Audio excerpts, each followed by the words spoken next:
Всем доброго! Сегодня 60 сентября 2013 года.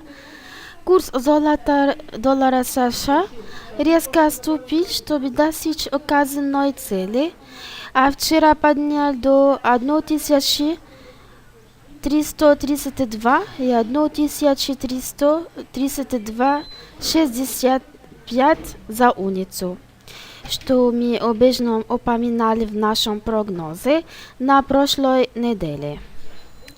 Что касается следующих торговых сессий, мы ожидаем дальнейшего снижения цен к отметке 1293 и 1250.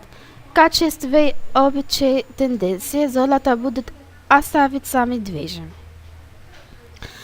При краткосрочной торговле, как мы заметили на дневном графике, золото доллара США удалось пробить вниз восходящего канала, а теперь цены пытаются повторно протестировать этот уровень, и это то, что мы называем откатом 1368 и 1370.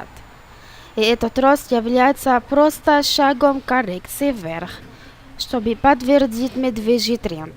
И следующие ожидаемые цели будут до 1293, а затем на 1250 за уницу. Вот все я хотела сказать на сегодня. Для подробной информации, пожалуйста, смотрите на сайт mbcfx.com. Желаем вам прибыльных торгов марки Форекс. Огромное спасибо за внимание и до свидания.